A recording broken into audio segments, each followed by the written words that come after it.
এটা অংশীদারি ব্যবসার একটা কোয়েশ্চেন। আচ্ছা, আমরা এর আগেও কিন্তু কিছু ম্যাথ সলভ করেছিলাম, রাইট? তো আমাদের ওই ম্যাথগুলোতে রিকোয়ারমেন্ট কী ছিল? লাভ লোকসান আবন্টন হিসাব প্রস্তুত করো আর মূলধন হিসাব প্রস্তুত করো, তাই না?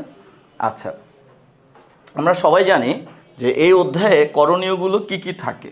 দেখো করণীয়গুলো কি কি থাকে, আমি জাস্ট একটু মনে করাই দিই তোমাদেরকে এই অধ্যায়ের করণীয় বা রিকোয়ারমেন্টগুলো কি।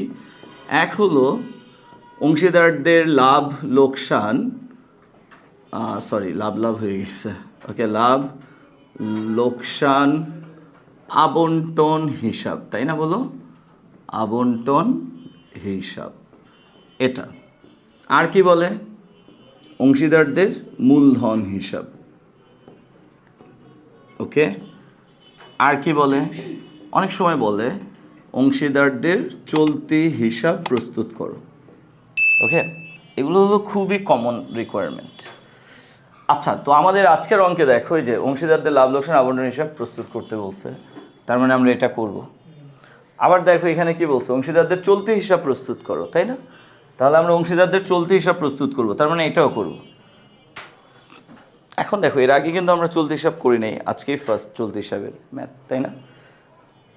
চলতি হিসাবটা কাকে বলে? এই যে মূলধন হিসাব আমরা কয়টা পদ্ধতিতে করি আমাদের নিশ্চয়ই মনে আছে। মূলধন হিসাব আমরা কয়টা পদ্ধতিতে করি? দুইটা পদ্ধতিতে। একটা হলো কি স্যার? পরিবর্তনশীল পদ্ধতি, তাই না? বলো। আরেকটা কি? স্থির পদ্ধতি। আরেকটা কি? পরিবর্তনশীল পদ্ধতিতে যখন মূলধন হিসাব করি তখন কয়টা স্টেপ অন্তর্ভুক্ত হয়? কয়টা ধাপ থাকে? 5টা। স্থির পদ্ধতিতে যদি করি কয়টা? 2টা। তাহলে 5টা থেকে 2টা বাদ দাও, তাহলে বাকি রইল কয়টা? এই 3টা ধাপকে আলাদা করে আমি যেই বিবরণীতে অন্তর্ভুক্ত করব বা যে হিসাব প্রস্তুত করব, ওই বাড়তি 3টা ধাপ নিয়ে ওই হিসাবটার নাম হয়ে যাবে কি? চলতি হিসাব। বুঝতে পারছে? যেমন আমরা যখন মূলধন হিসাব করি পরিবর্তনশীল পদ্ধতিতে, যখন আমরা মূলধন হিসাব করি অ্যাট ফার্স্ট আমরা কি লিখি? প্রারম্ভিক মূলধন, 2 অতিরিক্ত মূলধন, 3 নগদ উত্তোলন, 4 আবন্টনের ডেবিট দফা, 5 আবন্টনের ক্রেডিট দফা। এই 5টা স্টেপ মেনটেন করি, 5টা ধাপ বা এই 5টা বিষয় আমরা অন্তর্ভুক্ত করে যদি মূলধন হিসাব প্রস্তুত করি, আমাদের ওই মূলধন হিসাবটা কোন ধরনের মূলধন হিসাব? পরিবর্তনশীল পদ্ধতিতে মূলধন হিসাব, ওকে। এখন তোমাকে যদি বলে চলতি হিসাব প্রস্তুত করো, তাহলে তুমি কিন্তু আর পরিবর্তনশীল পদ্ধতিতে মূলধন হিসাব করতে পারবা না। তোমাকে মূলধন হিসাব করতে হবে কোন পদ্ধতিতে? স্থির পদ্ধতিতে। যেমন আমাদের এই ম্যাথে কি করতে বলছে? চলতি হিসাব প্রস্তুত করো। আবার দেখো আমাদের এই ম্যাথে কিন্তু মূলধন হিসাবও প্রস্তুত করতে বলছে। তাহলে আমরা মূলধন হিসাবও তৈরি করব, আবার কি করব? চলতি হিসাবও তৈরি করব। এখন মূলধন হিসাব পরিবর্তনশীল পদ্ধতিতে করলে কয়টা স্টেপ থাকে? 5টা। বা কয়টা ধাপ থাকে? 5টা। এখন যেহেতু চলতি হিসাব করতে বলছে, তাহলে কি আমি আর পরিবর্তনশীল পদ্ধতিতে মূলধন হিসাব করতে পারবো? উত্তর হলো না। চলতি হিসাব করতে বললে পরিবর্তনশীল পদ্ধতিতে মূলধন হিসাব করা যাবে না। কোন পদ্ধতিতে করতে হবে? স্থির পদ্ধতিতে। আর আমি যখন স্থির পদ্ধতিতে মূলধন হিসাব করব, তখন কিন্তু আমি মূলধন হিসাবে 5টা বিষয় অন্তর্ভুক্ত করব না, 5টা ধাপ অন্তর্ভুক্ত করব না। কয়টা ধাপ অন্তর্ভুক্ত করব? 2টা। বা কয়টা আইটেম অন্তর্ভুক্ত করব? 2টা। 1 প্রারম্ভিক মূলধন, 2 অতিরিক্ত মূলধন। জাস্ট এই 2টা জিনিসকে বা এই 2টা আইটেমকে আমি মূলধন হিসাবের মধ্যে কি করব? অন্তর্ভুক্ত করব। তাহলে বাকি রইল কয়টা? পরিবর্তনশীলে কয়টা? 5টা না? তো 5টার মধ্যে কয়টা গেল? কে কে গেল? প্রারম্ভিক মূলধন, অতিরিক্ত মূলধন। তো বাকি রইল কয়টা? কে কে? নগদ উত্তোলন, আবন্টনের ডেবিট দফা, আবন্টনের ক্রেডিট দফা। এই 3টাকে নিয়ে আমি কি তৈরি করব? চলতি হিসাব তৈরি করব। বুঝছি নাকি বুঝি নাই? বুঝছি। তাহলে তুমি ম্যাথ করার সময় যদি দেখো যে চলতি হিসাব প্রস্তুত করতে বলছে, তাহলে তুমি মূলধন হিসাবটাকে ভুলেও পরিবর্তনশীল পদ্ধতিতে করবা না। কোন পদ্ধতিতে করবা? স্থির পদ্ধতিতে। আর স্থির পদ্ধতিতে আমি যদি মূলধন হিসাব করি, কয়টা বিষয় আমি অন্তর্ভুক্ত করব? 2টা। 1 প্রারম্ভিক মূলধন, 2 অতিরিক্ত মূলধন। এর বাইরে আর কোনো কিছুকে আমরা মূলধন হিসাবে অন্তর্ভুক্ত করব না। তাহলে বাকি যেই নগদ উত্তোলন রয়ে গেল, আবন্টনের ডেবিট দফা রয়ে গেল, আবন্টনের ক্রেডিট দফাগুলো রয়ে গেল, ওই আবন্টনের ডেবিট দফা, ক্রেডিট দফা, নগদ উত্তোলন এদেরকে ধরে আমি আলাদাভাবে কি প্রস্তুত করব? চলতি হিসাব প্রস্তুত করব। ওকে স্যার, এখন আমি তোমাদের একটা আইকিউ টেস্ট নেই। ধরো মূলধনের সুদ। মূলধনের সুদ ফার্স্টে কোথায় যায়? আবন্টনের ডেবিট। দেন কোথায় যায়? মূলধনের ক্রেডিট। কিন্তু আমাদের এই অঙ্কে মূলধনের সুদকে আমরা ফার্স্টে কোথায় বসাবো? আবন্টনের ডেবিট। দেন আমরা কোথায় নিয়ে যাব? চলতি হিসাবের ক্রেডিটে। কোথায়? চলতি হিসাবের ক্রেডিটে নিয়ে যাব। ওকে, ধরো বেতন ফার্স্টে কোথায় বসবে? আবন্টনের ডেবিট। দেন কোথায় যায়? মূলধনের ক্রেডিট। বাট এই অঙ্কের ক্ষেত্রে আবন্টনের ডেবিটে বসিয়ে দেন কোথায় নিয়ে যাব? চলতি হিসাবের ক্রেডিট, তাই না? ঋণের সুদ ফার্স্টে কোথায় বসে? আবন্টনের ডেবিট। এরপরে কোথায় যায়? ঋণ হিসাবে যাবে, মূলধনে কিন্তু যায় না। বাট এই অঙ্কের ক্ষেত্রে ঋণের সুদ ফার্স্টে কোথায় বসবে? আবন্টনের ডেবিট অ্যান্ড দেন কোথায় যাবে? চলতি হিসাবের ক্রেডিট। তাহলে ঋণের সুদ কিন্তু চলতি হিসাবের ক্রেডিটে যাবে, যদিও মূলধনের ক্রেডিটে যাবে না, বাট চলতি হিসাবের ক্রেডিটে যাবে। অ্যান্ড দেন আমরা কি করব? কমিশন ফার্স্টে কোথায় বসাবো? আবন্টনের ডেবিট। অ্যান্ড দেন কোথায় যায়? মূলধনের ক্রেডিট। বাট এই অঙ্কের ক্ষেত্রে চলতি হিসাবের ক্রেডিট। তার মানে আবন্টনের দফাগুলোকে আমি মূলধনের ক্রেডিটে না, মানে আবন্টনের ডেবিট দফাগুলোকে আমরা আবন্টনের ডেবিটে বসাই, দেন মূলধনের ক্রেডিটে নিই। বাট এই অঙ্কের ক্ষেত্রে আমরা আবন্টনের ডেবিটে বসানোর পর মূলধনের ক্রেডিটে নিব না। কোথায় নিব? মূলধনের পরিবর্তে চলতি হিসাবের ক্রেডিটে নিব।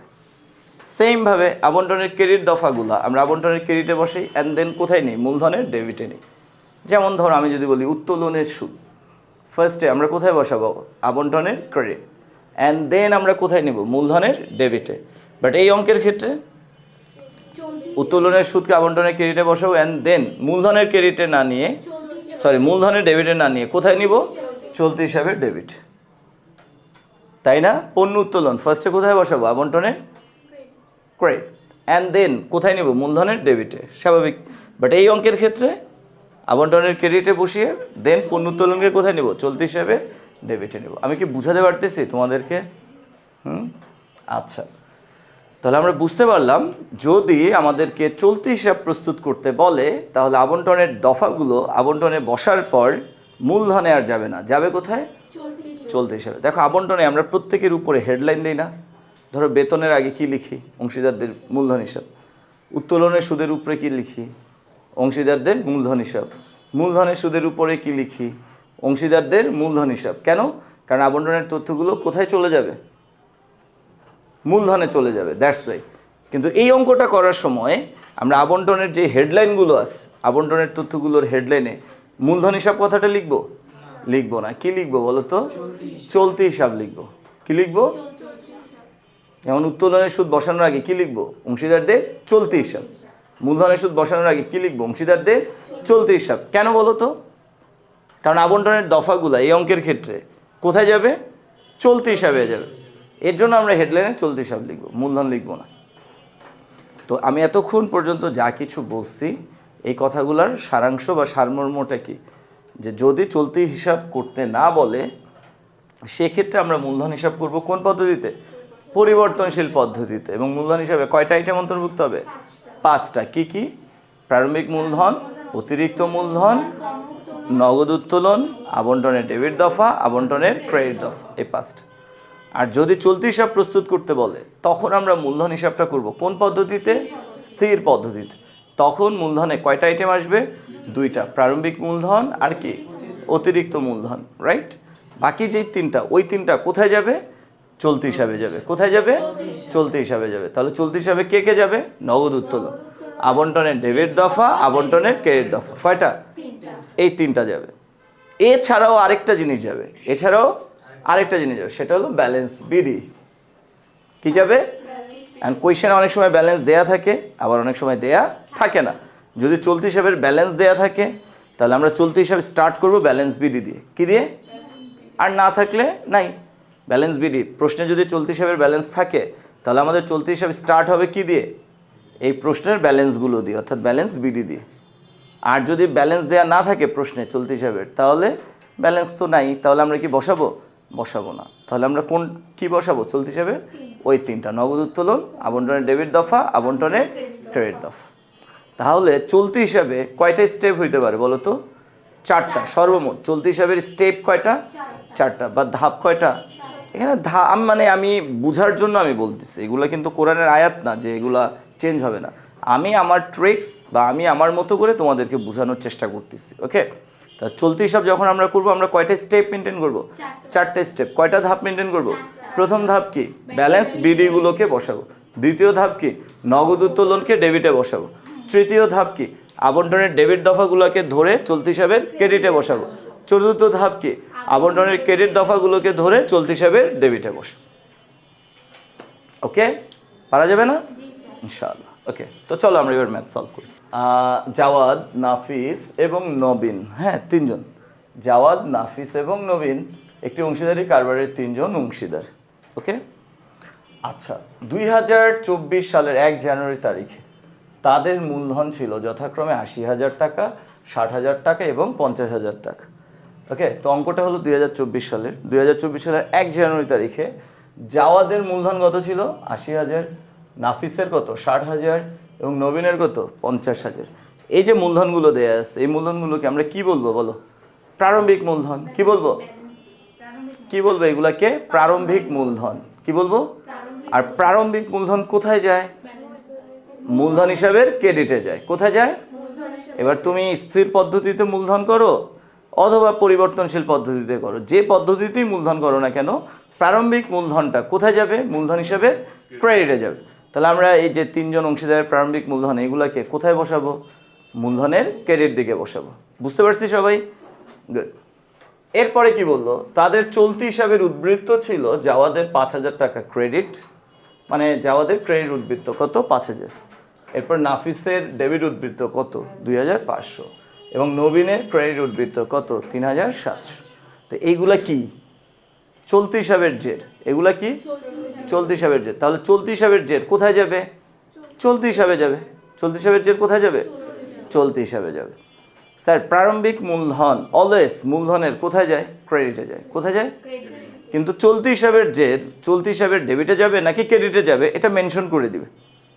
যেমন চলতি হিসাবের জের জাওয়াদের কত, এটা কোথায় যাবে? বলেই দিছে ক্রেডিটে যাবে। চলতি হিসাবের জের নাফিসের কত, এটা কোথায় যাবে? বলে দিছে, সো আমরা ডেবিটে নিব। চলতি হিসাবের জের নবীনের কত? 3,700, এটা কোথায় যাবে? ক্রেডিট, বলে দিছে। তাহলে চলতি হিসাবের জের ডেবিট বললে আমরা ডেবিটে বসাবো, ক্রেডিট বললে ক্রেডিটে বসাবো। কি নামে বসাবো? চলতি হিসাবের জের এই নামে বসাবো? উত্তর হলো না, আমরা ব্যালেন্স বিডি নামে বসাবো। কি নামে বসাবো? ওই যে প্রারম্ভিক মূলধন যেমন ব্যালেন্স বিডি নামে বসাবো, চলতি হিসাবের জেরটাকেও আমরা কি নামে বসাবো? ব্যালেন্স বিডি নামে বসাবো। Okay sir? আচ্ছা, সম্ভাব্য লাভের আশায় জাওয়াদ ও নাফিস ব্যবসা থেকে প্রতি 2 মাস পর পর, এই যে এখানে প্রতি 2 মাস পর পর 800 টাকা ও 500 টাকা এবং নবীন প্রতি 3 মাস পর পর 700 টাকা করে নগদ উত্তোলন করেন। দেখো, উত্তোলন এটা এককালীনও হইতে পারে, উত্তোলন মাসিকও হইতে পারে। আবার এখানে উত্তোলন কি দেয়া আছে বলো? 2 মাস পর পর মানে কি? দ্বিমাসিক উত্তোলন। 3 মাস পর পর মানে কি? ত্রৈমাসিক উত্তোলন, তাই না? তাহলে দেখো, উত্তোলনের বা নগদ উত্তোলনের অনেকগুলো প্যাটার্ন আছে, রাইট? একটা হলো একটা প্যাটার্ন যেটা খুব কমন, বেশিরভাগ ম্যাথে থাকে, সেটা হলো কি স্যার? মোট উত্তোলন। সেটা কি? মোট উত্তোলন। তো মোট উত্তোলনের ক্ষেত্রে আমরা কয় মাসের সুদ ধরি? সাধারণত 6 মাসের সুদ ধরি, কারণ মোট উত্তোলনের ক্ষেত্রে বেশিরভাগ ক্ষেত্রে সময় থাকে না। তো সময় না থাকলে মোট উত্তোলনের ক্ষেত্রে কয় মাসের সুদ ধরতে হয়? 6 মাসের। আর সময় থাকলে কি হবে? সময় অনুযায়ী। তারিখ থাকলে কি হবে স্যার? তারিখ বা সময় অনুযায়ী। ধরো যদি বলে সারা বছর ব্যাপী জাওয়াদ 10,000 টাকা মোট উত্তোলন করছে, তাহলে জাওয়াদ মোট উত্তোলন করছে কত? 10,000। ওকে, তার মানে পুরো বছরের মোট উত্তোলন 10,000। কিন্তু জাওয়াদ কবে করলো এই উত্তোলনটা দেয়া আছে, তার মানে আমরা এই 10,000-এর উপরে সুদ ধরবো কয় মাসের? 6 মাস। আচ্ছা, যদি বলে জাওয়াদ ধরো 1 মার্চ তারিখে মোট উত্তোলন করেছে 10,000, তাহলে কি আমি 6 মাসের ধরবো? না। তাহলে উত্তোলন কত? 10,000। কবে করছে? 1 মার্চ। তাহলে আমি কি করব? March, April, May, June, July, August, September, October, November, December, কয় মাসের সুদ ধরবো? 10 মাস। তো মোট উত্তোলনের তারিখ দিলে তারিখ অনুযায়ী সুদ ধরবো, তাই না? আর যদি তারিখ না দেয় 6 মাসের ধরবো। এটা বুঝে গেল? এরপরে আসো মাসিক উত্তোলন। এরপরে কি স্যার? মাসিক উত্তোলন। গত ক্লাসে যেমন এর আগের ম্যাথটাতে আমরা শিখেছিলাম মাসিক উত্তোলনের ক্ষেত্রে কিভাবে সুদ ধরতে হয়। তো মাসিক উত্তোলনের ক্ষেত্রে আমরা কিভাবে সুদ ধরি বলো? আমরা মাসিক উত্তোলন লিখি, গুণ দেই কি দিয়ে? সুদের হার, তাই না বলো? দেন গুণ দেই কত দিয়ে? হয় 13 অথবা 12 অথবা 11, ভাগ দেই কত দিয়ে? 2 দিয়ে। তাহলে মাসিক উত্তোলনের ক্ষেত্রে তুমি সুদ নির্ণয় করবা এই ফর্মুলাটা ইউজ করে। মাসিক উত্তোলনকে গুণ দিবে কি দিয়ে? সুদের হার। এরপরে গুণ দিবা হয় 13 নয়তো 12 নয়তো 11, ভাগ দিবা কত দিয়ে? তাহলে মাসিক উত্তোলনের ক্ষেত্রে 13 অথবা 12 অথবা 11 ভাগ হয় কত?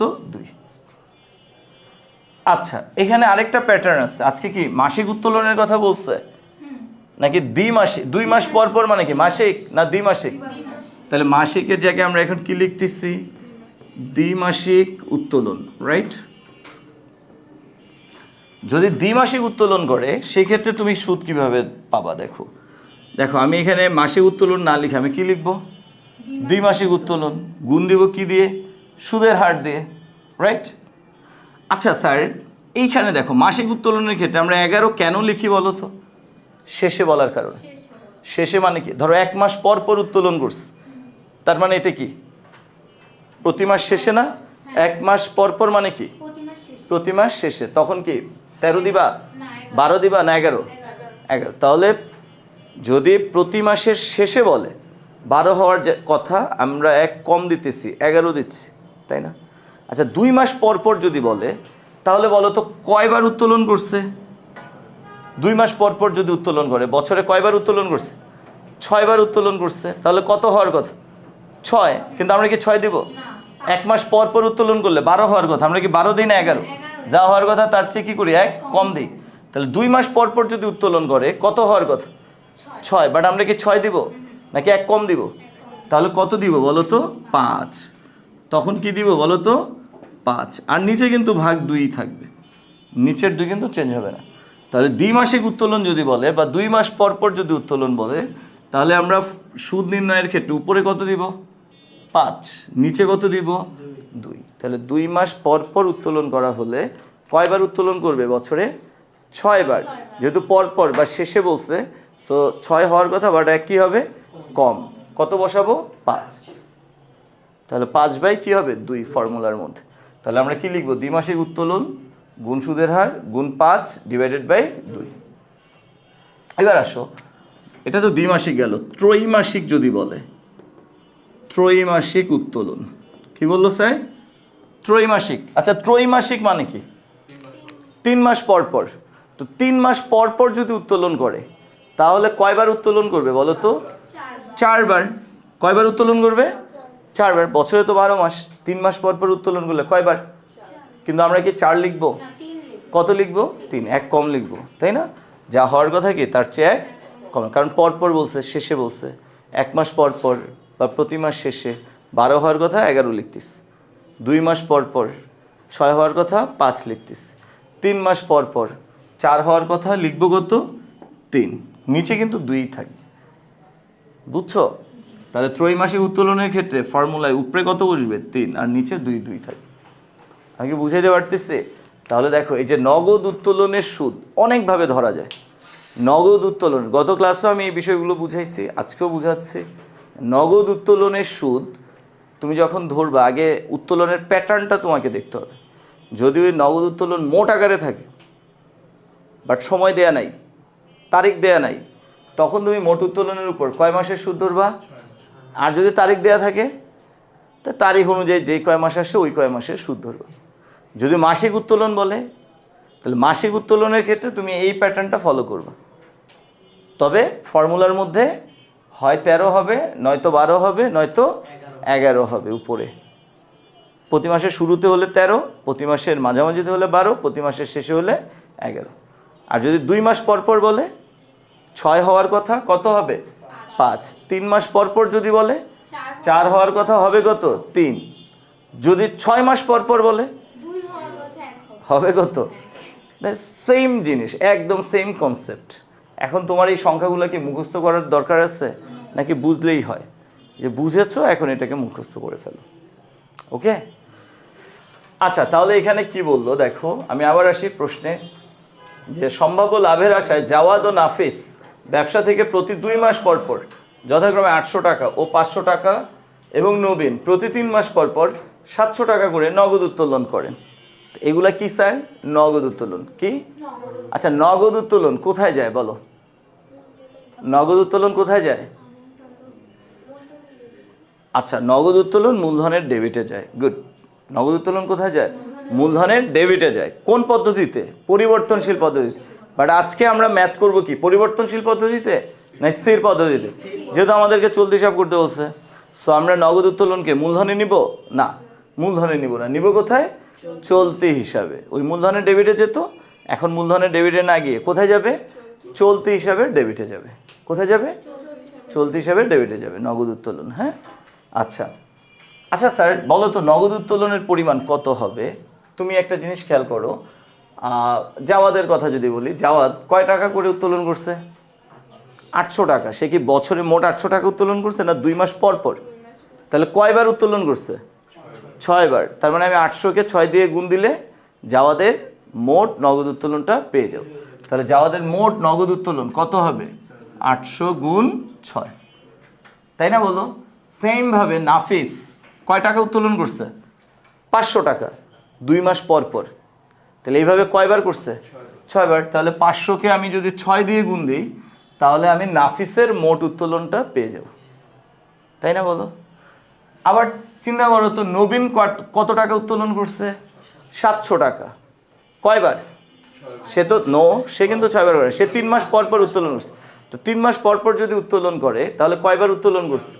4 বার। তাহলে আমরা 700-কে এখন গুণ দিব কত দিয়ে? 4 দিয়ে। তাহলে আমরা কি পেয়ে যাব? মোট উত্তোলন পেয়ে যাব। কার? নবীনের মোট উত্তোলন। বুঝতে পেরেছ?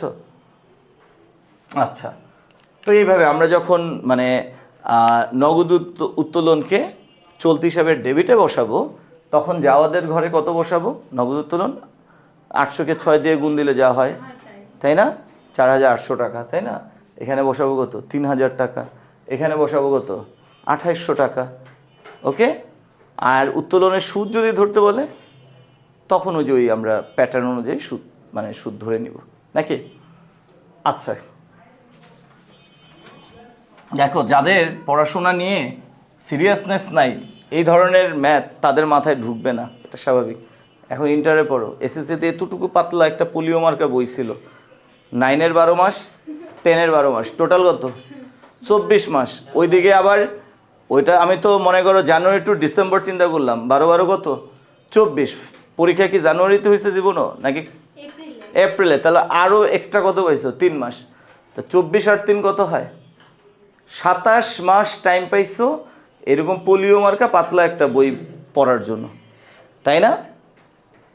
আর এখন ইন্টারে এমন মোটা মোটা দানবের মতো 2টা বই, টাইম পাবা কত? 4টা কেন? না না, 2টা, ফার্স্ট পার্ট সেকেন্ড পার্ট, এরকম মোটা মোটা দানবের মতো 2টা বই, টাইম পাইতেছো 18 মাস। 24 মাস কিন্তু পাবা না, পাবা কত? 18 বা 19 মাস। ওকে, সো কেউ যদি ওই 9-10-এর ম্যাচুরিটি নিয়ে এখন বসে থাকো, সে কিন্তু একটা বলদ। আর এখন কিন্তু বড় হইছো, কলেজে পড়ো ভাই। আর এই যে আমি যে ম্যাথগুলো বলতেছি, আমি যদি আজকে ফার্স্ট ম্যাথটা করাতাম জীবনও পারতাম না। বাট এই ম্যাথটা করার জন্য আমি ফার্স্ট ডেতে বেসিক ক্লাস নিচ্ছি, সেকেন্ড ডেতে আমি বেসিকগুলোকে রিকভার করছি এবং সেই অনুযায়ী আমি কি করলাম? একটা সিলি ম্যাথ প্র্যাকটিস করছি। থার্ড ডেতে আমি মিডিয়াম টাইপের একটা ম্যাথ প্র্যাকটিস করছি। আজকের যে ম্যাথটা, এটা মোটামুটি একটা স্ট্যান্ডার্ড ম্যাথ বলা যায়, কারণ এই ম্যাথটা হলো তোমার কোনো একটা কলেজের টেস্টের কোয়েশ্চেন। আমি তোমাদের যত ম্যাথ করাই কোনোটাই আমার বানানো ম্যাথ না, হয় আমি বোর্ড থেকে চুজ করি অথবা আমি কোনো একটা ভালো কলেজের টেস্ট কোয়েশ্চেন চুজ করে আমি এখানে তোমাদের সলভ করে দিই।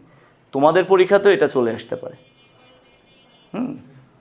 সো এত কিছুর পরেও, এই যে এত বেসিক নিয়ে আলোচনা করার পরেও, হ্যাঁ বেসিক ম্যাথ প্র্যাকটিস করার পরেও যাদের মাথায় এগুলো ঢুকতেছে না, তারা কিন্তু ভয়ঙ্কর খারাপ পরিস্থিতিতে আছে। নিজেকে মানে একটু আত্মসমালোচনা করো যে আমি কোন পর্যায়ে আছি। তোমার কাছে কঠিন দেখে কি এটা বাদ পড়ে যাবে? নো। তোমার কাছে সহজ না তোমার কাছে কঠিন, এতে টিচারদের কিছুই যায় আসে না। টিচারের মতো একটা কোয়েশ্চেন করে দিবে। সো যদি তোমার কঠিন মনে হয় তাহলে এই বেসিকগুলো আবার দেখো, দেখে ম্যাথটাকে আবার সলভ করো। হ্যাঁ, এই যে আমি প্রত্যেকটা লাইন ধরে ধরে বুঝাচ্ছি, এরপরে আবার আমি রাফ করতেছি, রাফ করার পরে গিয়ে আমি ম্যাথ সলভ করে দিচ্ছি। এত কিছু কে করবে? আর এত কিছু করার পরও যদি তুমি না পারো তাহলে কিন্তু তুমি ডেঞ্জার জোনে আছো। এইচএসসি তোমার জন্য না। এই লেভেল পার হওয়া কিন্তু টাফ হয়ে যাবে তোমার জন্য। এই যে আগের ওই কি অটো পাসের আমল কিন্তু শেষ, ঠিক আছে? এখন দেখছো এই যে এই বছরে কিন্তু মাত্র 57% পাস করছে, তার প্রতি 2 জনে 1 জন ফেল। তো তোমাদের পরিস্থিতি কিন্তু ভয়ঙ্কর হবে, ভালো করে পড়াশোনা করো। আচ্ছা আসো আমি এরপরে আগেই কি বললো এখানে, নগদ উত্তোলন ছাড়াও জাওয়াদ ব্যক্তিগত ব্যবহারের জন্য 5,000 টাকার পণ্য উত্তোলন করেন যা হিসাবভুক্ত হয়েছে। ব্যক্তিগত ব্যবহারের জন্য জাওয়াদ কি করছে বলো তো? 5,000 টাকার পণ্য উত্তোলন করছে যা হিসাবভুক্ত হয়েছে। আচ্ছা যদি হিসাবভুক্ত হয়ে যায়, হিসাবভুক্ত হয়েছে, ডেবিট করা হয়েছে, সমন্বয় করা হয়েছে, এই সমস্ত কথা বললে কি হয় বলো তো? আবন্টনে আসার কথা থাকলে আবন্টনে আসে না, কিন্তু মূলধনে যাওয়ার থেকে কি বিরত থাকবে না? গ্রহণ করলে কি হবে না? মূলধনে যাবে না। যেহেতু পণ্য উত্তোলন এই যে পণ্য উত্তোলন, তো আমরা জানি পণ্য উত্তোলন অ্যাট ফার্স্ট কোথায় যায় বলো? এই যে পণ্য উত্তোলন 5,000 অ্যাট ফার্স্ট কোথায় যাবে? আবন্টনের ক্রেডিট। এরপরে কোথায় যাবে? মূলধনের ডেবিট। বাট আমাদের এই অঙ্কে তো আর মূলধনের ডেবিটে যাবে না, এই অঙ্কের ক্ষেত্রে কোথায় যাবে? চলতি হিসাবে ডেবিট। তাহলে আবন্টনের ক্রেডিটে আমরা পণ্য উত্তোলন বসানোর সময় কি চিন্তা করব? সমন্বয় করার পর, হিসাবভুক্ত করার পর, ডেবিট করার পর, ক্রেডিট করার পর, এই টাইপের কথা বলছে কিনা? বলছে যে পণ্য উত্তোলনটা কি হয়েছে? হিসাবভুক্ত হয়েছে। তাহলে পণ্য উত্তোলন আবন্টনের ক্রেডিটে বসার কথা, বসবে না যেহেতু হিসাবভুক্ত হয়ে গেছে। কিন্তু এটা চলতি হিসাবে ডেবিটে যাওয়ার কথা, যাবে নাকি যাবে না? যাবে। তাই চলতি হিসাবে ডেবিটে যাবে, কিন্তু এটা আবন্টনের ক্রেডিটে বসবে না। বুঝতে পেরেছ? গুড। এরপরে কি বললো? নাফিস সার্বক্ষণিক দায়িত্ব পালনের জন্য মাসে 1200 টাকা করে বেতন পাবেন যা তিনি এখনো গ্রহণ করেননি। আচ্ছা তাহলে নাফিস বেতন পাবেন, কিন্তু সে বেতনটা কি করে নাই? এখনো গ্রহণ করেননি। তো যেহেতু সে বেতনটা গ্রহণ করেননি, বেতন গ্রহণ করেন নাই, এই কথাগুলোর সাথে কার সম্পর্ক? বেতন মূলধনে যাবে কি যাবে না? তাহলে বেতন কি সে গ্রহণ করছে? না। তাহলে বেতন চলতি হিসাবে মানে মূলধনে যাওয়ার কথা, বাট এখন যাবে কোথায়? চলতি হিসাবে। বলো বেতন চলতি হিসাবে যাবে নাকি যাবে না? ইয়েস, বেতনটা চলতি হিসাবে যাবে। তো কি বললো? নাফিস সার্বক্ষণিক দায়িত্ব পালনের জন্য মাসে 1200 টাকা করে বেতন পাবেন যা তিনি এখনো গ্রহণ করেননি। আচ্ছা নাফিস বেতন পাওয়ার কথা, সে কি বেতন গ্রহণ করছে? বেতন গ্রহণ করছেন, করেন নাই, এই কথাগুলা কার ক্ষেত্রে প্রযোজ্য? বেতন মূলধনে যাবে কি যাবে না, এটার জন্য প্রযোজ্য। যেহেতু নাফিস বেতন গ্রহণ করেন নাই, তাহলে নাফিসের বেতনটা মূলধনে অর্থাৎ চলতি হিসাবে যাওয়ার কথা নাকি কথা না? কথা। তাহলে বেতনটা মূলধন হিসাবে, এখানে তো আর মূলধনে যাবে না, এখানে কোথায় যাবে? চলতি হিসাবে যাবে। বেতন কোথায় যাবে? চলতি হিসাবে যাবে। আর বেতন আবন্টনে বসবে কি বসবে না, এটার জন্য কি ডেবিট করার পূর্বে আর কি ডেবিট করার। আচ্ছা দেখো তো বেতন নিয়ে কি বলছে? এই যে উপর্যুক্ত সমন্বয় সমূহ সাধনের পূর্বে কিন্তু নাফিসের বেতন হিসাবভুক্ত করার পর 2017 সালের 31 ডিসেম্বর তারিখে, এটা 2024 হবে, হ্যাঁ 2024 সালের 31 ডিসেম্বর তারিখে মুনাফার পরিমাণ কত? 54,800। তাহলে বেতন সম্পর্কে কি বলছে? বেতন কোন গ্রুপে আছে? হিসাবভুক্ত করার পর। তাহলে নাফিসের বেতন হিসাবভুক্ত করার পর মুনাফা দিয়ে দিস। তাহলে বেতন এটা কি আবন্টনের ডেবিটে আসার কথা, বাট আসবে? নো। বেতন আবন্টনের ডেবিটে আসার কথা কিন্তু আসবে না। কেন আসবে না? কারণ বেতন হিসাবভুক্ত করার পর মুনাফা দেয়। কিন্তু বেতন কি সে উত্তোলন করছে, গ্রহণ করছে? করে নাই। তাহলে বেতন মূলধনে যাবে নাকি যাবে না? যাবে, অর্থাৎ চলতি হিসাবে যাবে। বুঝতে পারছি আমরা? ওকে, এটা 24, হ্যাঁ এটা ভুল আসছে।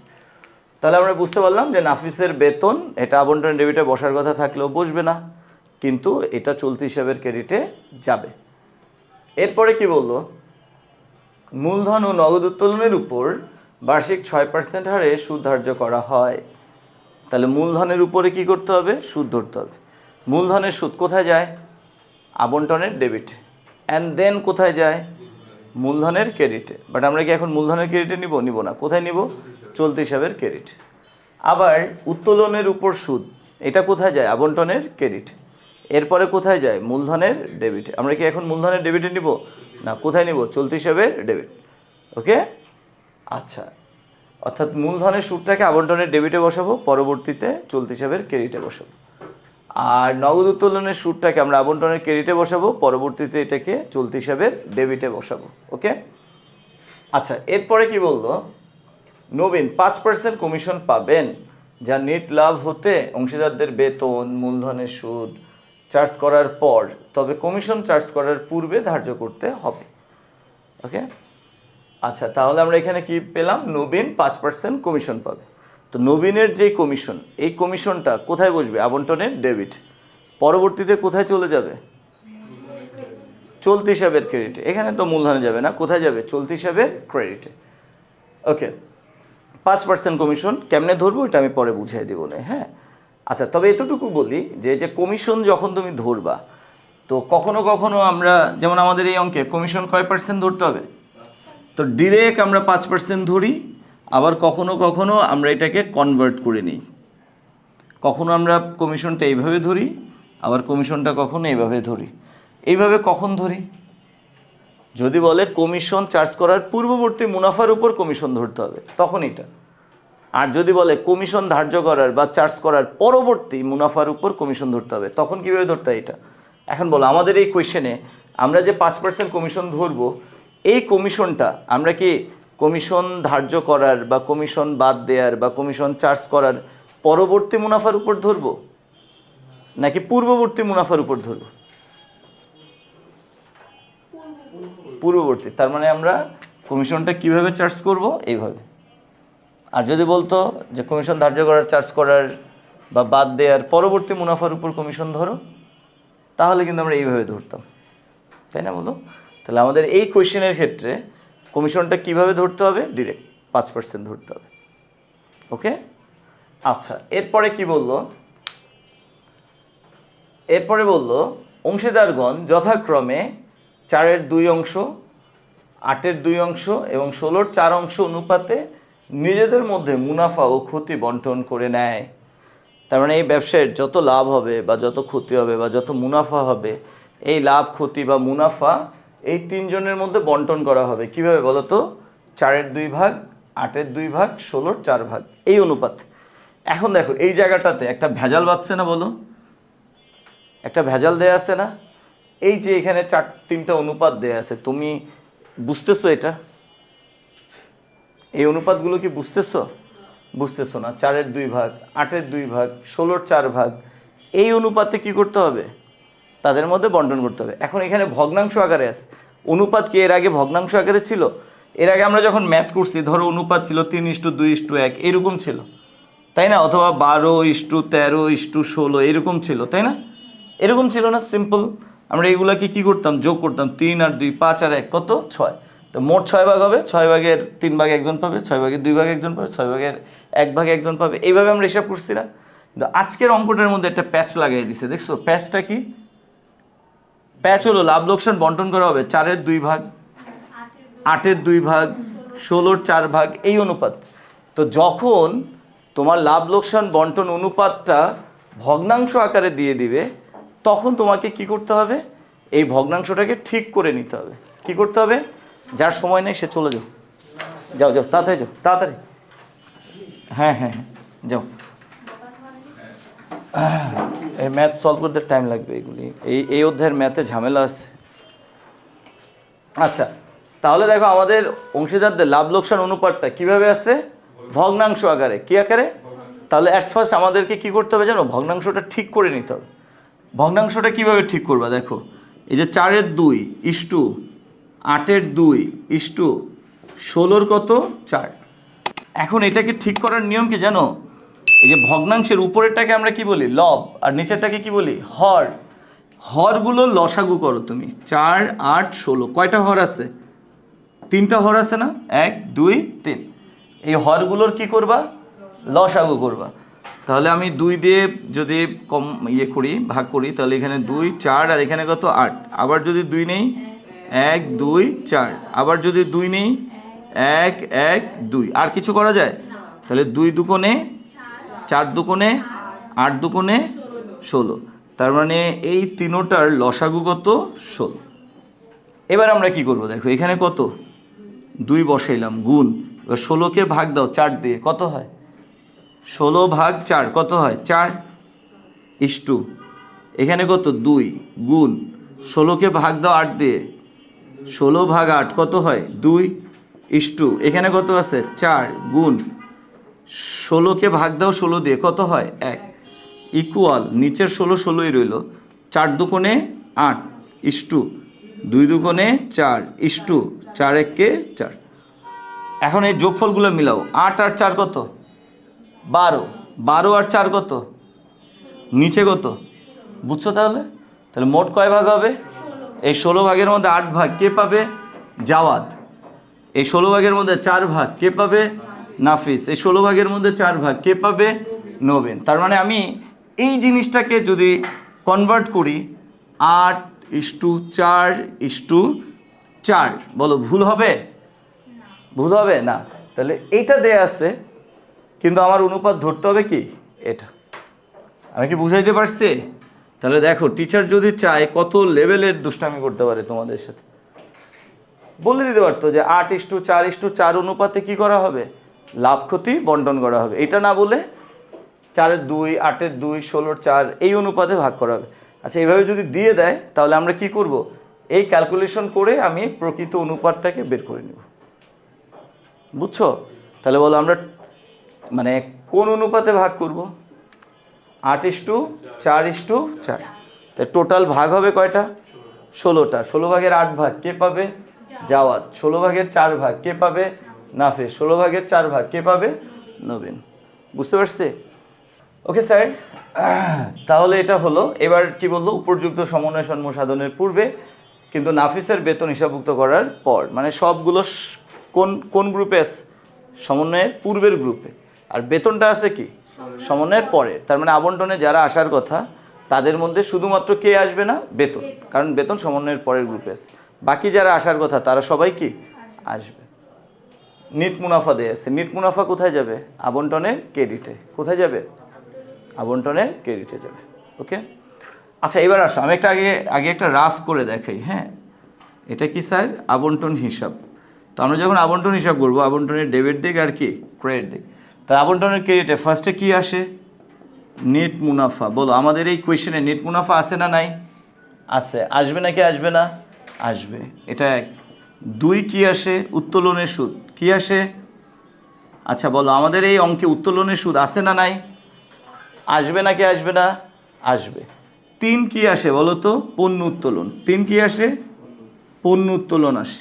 আচ্ছা আমাদের এই অঙ্কে পণ্য উত্তোলন আছে না নাই? আছে। আসবে নাকি আসবে না? আসবে না। আছে কিন্তু আসবে না। কেন বলো তো? কারণ পণ্য উত্তোলন অলরেডি হিসাবভুক্ত করা হয়ে গেছে। সো পণ্য উত্তোলন আছে, বাট পণ্য উত্তোলন এখানে আসবে না। কিন্তু পণ্য উত্তোলন চলতি হিসাবের ডেবিটে যাবে নাকি যাবে না? যাবে। আবন্টনের ক্রেডিটে পণ্য উত্তোলন আসবে না, কারণ হিসাবভুক্ত হয়ে গেছে। কিন্তু ঠিকই এটা চলতি হিসাবের ডেবিট দিকে যাবে, কারণ হিসাবভুক্ত হয়েছে, ডেবিট করা হয়েছে, হ্যাঁ ক্রেডিট করা হয়েছে, সমন্বয় করা হয়েছে। এই কথাগুলো শুধুমাত্র কার জন্য প্রযোজ্য? আবন্টনের জন্য প্রযোজ্য। কার জন্য? আবন্টনের জন্য। সো পণ্য উত্তোলন আবন্টনের ক্রেডিট আসার কথা, বাট আসবে না, কিন্তু ঠিকই চলতি হিসাবের ডেবিট দিকে যাবে। আমি কি বুঝাইতে পারতেছি? গুড। আচ্ছা এবার আসো ডেবিটেরগুলো দেখি। তাহলে আবন্টনের ক্রেডিটের 3টা আসার কথা, বাট আসবে কয়টা? 2টা। আসো আমরা ডেবিটেরগুলো দেখি। 1 কি? মূলধনের সুদ আছে না নাই? বলো মূলধনের সুদ আছে না নাই? আছে। তাহলে মূলধনের সুদ আসবে নাকি আসবে না? আসবে। 2 কি আসার কথা? ঋণের সুদ। এখানে কোনো ঋণ আছে? যেহেতু ঋণ নাই, ঋণের সুদও নাই, সো ঋণের সুদ এখানে আসবে না। তারপরে কি? বেতন। বলো বেতন আছে না নাই? আছে, তাহলে বেতন এখানে আসার কথা, কিন্তু বেতন কি আসবে? আসবে না। কেন আসবে না বলো তো? কারণ বেতন সমন্বয়ের পর বা হিসাবভুক্ত করার পরের গ্রুপে, সো বেতন আবন্টনের ডেবিটে আসার কথা কিন্তু আসবে না। আচ্ছা, বেতন কি গ্রহণ করছে? করে নাই, তাহলে বেতন আবন্টনের ডেবিট চলতি হিসাবের ক্রেডিটে যাওয়ার কথা। আবন্টনের ডেবিটে আসবে না, কিন্তু ঠিকই চলতি হিসাবের ক্রেডিটে যাবে। আচ্ছা, এরপরে কে? কমিশন। বলো, কমিশন আছে না নাই? আছে, সো কমিশন এখানে আসবে। দেন মুনাফার অংশ আছে না নাই? আছে, তাহলে মুনাফার অংশটাও আসবে। তাহলে আমি এখানে একটা জাস্ট ড্যামো দেখালাম বা একটা ওয়ার্কিং করে নিলাম। আমরা যে আবন্টন হিসাব করব, আমাদের আবন্টন হিসাবের ক্রেডিটের 3টা আইটেম আসার কথা, বাট আসবে কয়টা? 2টা। কি কি? নিট লাভ আর হলো কি উত্তোলনের সুদ। আবন্টনের ডেবিট দিকে কয়টা আইটেম আসার কথা? 5টা, বাট আসবে কয়টা? 3টা। কে কে? মূলধনের সুদ, কমিশন, আরেকটা কি? মুনাফার অংশ। বুঝতে পারছো সবাই? তো চলো আমরা এখন এটা করে ফেলি। আচ্ছা, আমরা এখন কি করব? আগে ক করব নাকি? ক, যা নাফিস ও নবীনের মূলধন হিসাবটা করে ফেলি নাকি? নাফিস ও নবীন এর মূলধন হিসাব সবাই তুলে ফেলো। আচ্ছা, মূলধন হিসাবটা আমরা কোন পদ্ধতিতে করব? স্যার বলো, এটা কোন পদ্ধতিতে হবে? স্থির পদ্ধতি। কেন বলছে কোথাও স্থির পদ্ধতিতে করো? বলে নাই, কিন্তু ওই যে চলতি হিসাব করতে বলছে, দ্যাটস ওয়াই আমাদেরকে কি করতে হবে? স্থির পদ্ধতিতে করতে হবে। আচ্ছা, সবারটা কিন্তু করা যাবে না। কয়জনেরটা করতে হবে? 2 জন।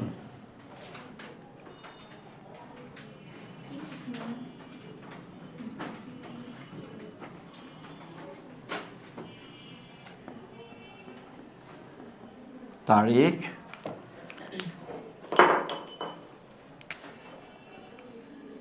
বিবরণ, আচ্ছা জাওয়াদ। জাওয়াদ। আচ্ছা, কার কারটা করতে বলছে বলো? নাফিস ও নবীন। সরি, তাহলে জাওয়াদ বাদ। নাফিস আর হচ্ছে কি স্যার? নবীন। আচ্ছা, নাফিস এবং নবীন। তারিখ, বিবরণ, নাফিস আর হলো নবীন। নাফিস এবং নবীন। ওকে, কত সাল এটা? 2024 ইং। 2024 ইং।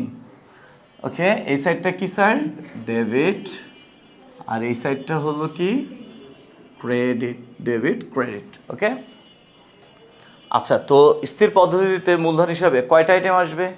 2টা। অ্যাট ফার্স্ট প্রারম্ভিক মূলধন, দেন অতিরিক্ত মূলধন। প্রারম্ভিক মূলধনটা কি নামে আসবে? Balance BD. অতিরিক্ত মূলধনটা কি আসবে? নগদান হিসাব। আমাদের এই কোয়েশ্চেনে অতিরিক্ত মূলধন আছে?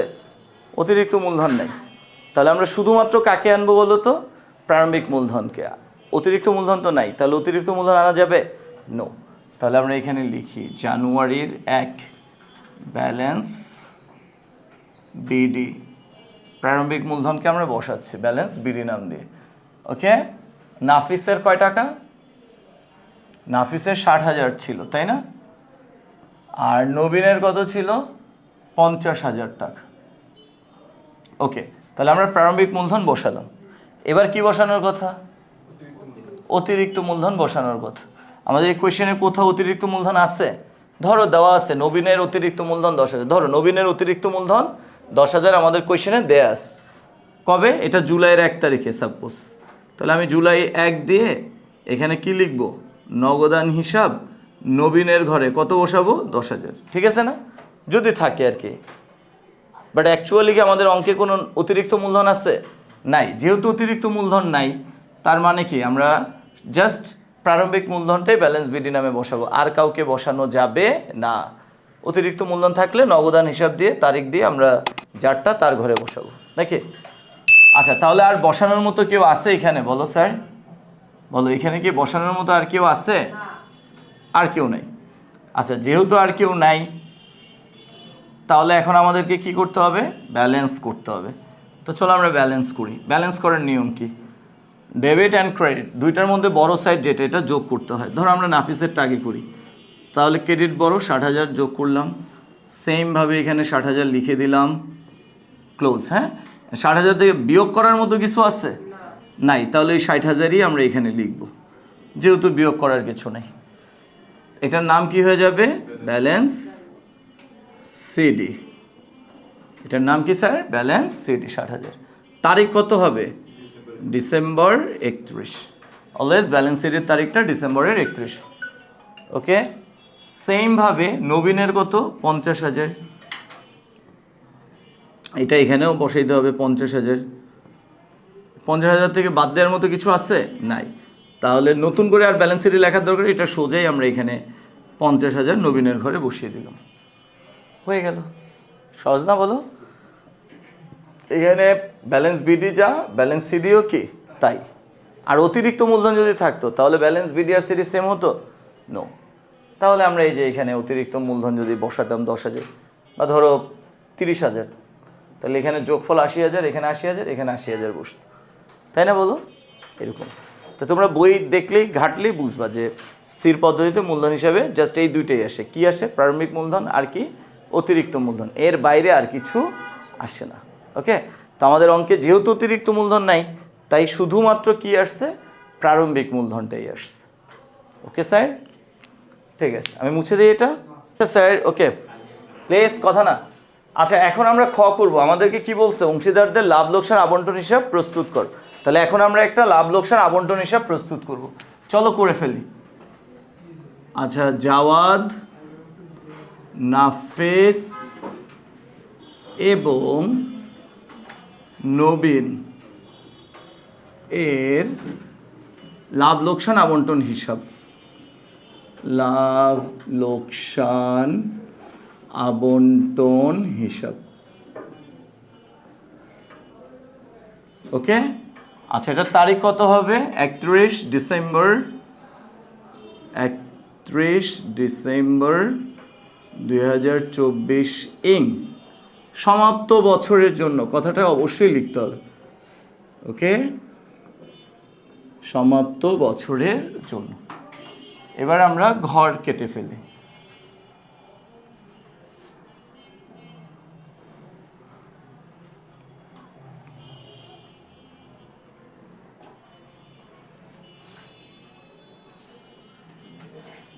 আচ্ছা, এগুলো রাফ করা হয়েছিল তাই না?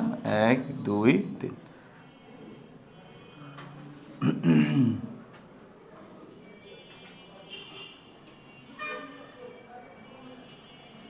আচ্ছা, এটা হলো ডেবিট দিক আর এটা হলো ক্রেডিট দিক। ওকে, বিবরণ সাইড টক না, আমার সাথে সাথে ম্যাথটা করে ফেলো, দেখবা যে বাসায় গিয়ে আর পড়াশোনা না করলেও অত প্রবলেম হবে না। আচ্ছা, বিবরণ টাকা টাকা। ওকে, আচ্ছা, তাহলে আমরা এট ফার্স্ট কোন সাইডটা কভার করব স্যার? ক্রেডিট আবন্টনের। এটাই হলো মানে ফরম্যাট যে আমরা ফার্স্টে ক্রেডিট কভার করব, দেন ডেবিটে যাব। আচ্ছা, তো ফার্স্টে আমরা কি বসাবো? এই যে ক্রেডিটে কয়টা বসবে? দুইটা, নিট মুনাফা আর কি উত্তোলনের সুদ। দেখো নিট মুনাফা কি আর কোথাও যাবে আবন্টন ব্যতীত? তারপরে নিট মুনাফার উপর হেডলাইন দেওয়ার দরকার নেই। বাট উত্তোলনের সুদটা আবন্টনে বসার পর কোথায় যাবে? চলতি হিসাবে। সো উত্তোলনের সুদ বসানোর আগে কি লিখবো? চলতি হিসাব। মূলধনের সুদ বসানোর আগে কি লিখবো? চলতি হিসাব। কমিশন বসানোর আগে চলতি হিসাব। মুনাফার অংশ বসানোর আগে চলতি হিসাব। কিন্তু নিট মুনাফা তো আর কোথাও যাবে না, দ্যাটস ওয়াই এটার উপরে কোনো হেডলাইন দেওয়ার দরকার নাই। তার মানে আবন্টনের যে তথ্যগুলো পরবর্তীতে ট্রান্সফার হবে, যেখানে ট্রান্সফার হবে ওই নামটা আগে লিখতে হবে, পরে আইটেমটা বসাইতে হবে। যেহেতু নিট মুনাফা কোথাও ট্রান্সফার হবে না, সো নিট মুনাফা যা তাই বসাইতে হবে। ওকে, মানে উইদাউট এনি টাইটেল তুমি বসাই দাও নিট মুনাফা। আচ্ছা, নিট মুনাফা কয় টাকা? নিট মুনাফা 54,800 টাকা আমরা বসালাম। এবার কাকে বসাবো? উত্তোলনের সুদকে বসাবো। আচ্ছা, উত্তোলনের সুদ বসানোর আগে আমরা কি যেন করব? টাইটেল লিখব অংশীদারদের চলতি হিসাব। এই টাইটেল লিখে নিলাম। ওকে, ফার্স্টে কে? জাওয়াদ, তাই না? আচ্ছা আমি এখানে ক্যালকুলেশনগুলো দেখাবো, তো একটু স্পেস রেখে লিখি। হ্যাঁ আচ্ছা প্লিজ স্যার একটু খেয়াল করো সবাই, পরে উঠাও। আচ্ছা আমরা জাওয়াদের উত্তোলনের সুদ নির্ণয় করব। ওই যে মনে আছে উত্তোলনের সুদ নির্ণয় করার জন্য আমরা কয়েকটা ফরম্যাট ব্যবহার করি। মোট উত্তোলন থাকলে একরকম, মাসিক উত্তোলন থাকলে একরকম, দ্বিমাসিক থাকলে একরকম, ত্রৈমাসিক থাকলে একরকম। এখন জাওয়াদের উত্তোলনটা কোন ফরম্যাটে আছে বলো তো? এই যে জাওয়াদ কি করছে, প্রতি 2 মাস পর পর 800 টাকা উত্তোলন করছে। তা দেখো জাওয়াদের সুদটা কত হবে, দেখো জাওয়াদ 2 মাস পর পর কত টাকা উত্তোলন করছে, তাহলে দ্বিমাসিক উত্তোলন কত 800 গুণ কয় পার্সেন্ট সুদ ধরবা, 6%।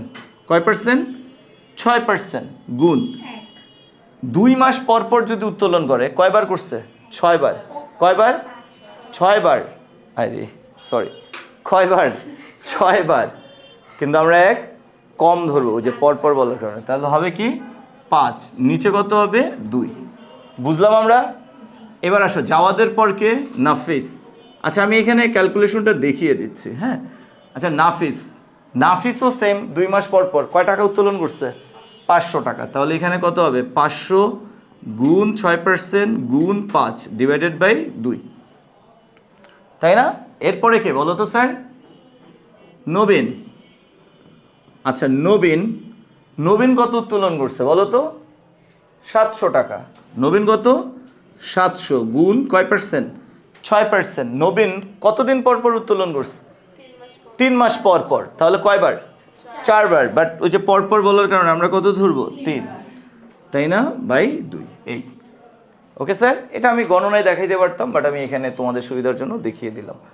ওকে ক্যালকুলেশনগুলো, এগুলা ক্যালকুলেশন, এটা আমি বাড়তি দেখিয়েছি, তোমরা গণনায় দেখাতে পারো। তাহলে 800 গুণ 6% গুণ 5, রেজাল্টকে ভাগ দিব 2 দিয়ে, কত হয় 120। তাহলে জাওয়াদ হলো 120। নাফিস 500 গুণ 6% গুণ 5 ভাগ দিব কত দিয়ে, 2 দিয়ে, তাহলে কত হয় 75।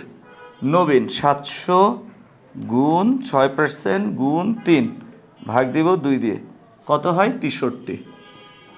ওকে আমরা কিন্তু উত্তোলনের সুদ পেয়ে গেলাম, তাই না?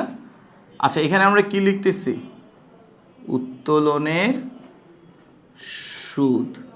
এই যে আমরা এখানে উত্তোলনের সুদ হেডলাইন দিয়ে দিলাম। হ্যাঁ আচ্ছা তাহলে এখন মোট উত্তোলনের সুদ কত, 120 যোগ 75 যোগ 63, তাহলে 258 টাকা। আমরা মোট উত্তোলনের সুদ পেয়ে গেলাম। তাহলে আবন্টনের ক্রেডিটে নেট মুনাফা আর উত্তোলনের সুদ দুইটা আইটেম বসবে, আমরা বসিয়ে দিচ্ছি। ওকে এবার আমরা যাব কোথায়, আবন্টনের ডেবিটে। আচ্ছা আবন্টনের ডেবিটে অ্যাট ফার্স্ট কে বসবে বলো তো, মূলধনের সুদ। হেডলাইন দিতে হবে নাকি হবে না, হবে। তাহলে আমরা হেডলাইন লিখি,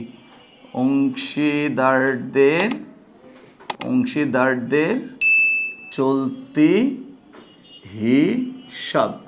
অংশীদারদের চলতি হিসাব কি লিখবো বলো, মূলধনের সুদ। আচ্ছা মূলধনের সুদ কে কে, জাওয়াদ, তাই না? আচ্ছা জাওয়াদের মূলধন কি একটাই তো, প্রারম্ভিক। আচ্ছা মূলধনের সুদ কয়টা মূলধনের উপর সুদ ধরতে হয়, প্রারম্ভিক আর কি অতিরিক্ত। এখানে কারো অতিরিক্ত মূলধন আছে, জাস্ট কার উপরে ধরবো, প্রারম্ভিকের উপর, পুরো 1 বছরের ধরবো যেহেতু 1 তারিখের জানুয়ারির।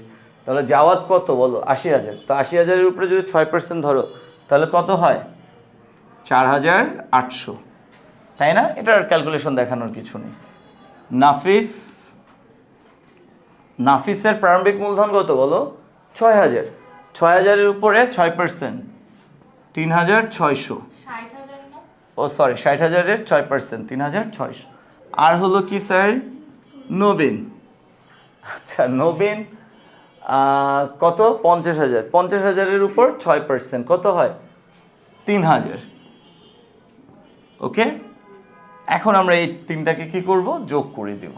তাহলে 10,000 11,400 টাকা হয়, 11,400।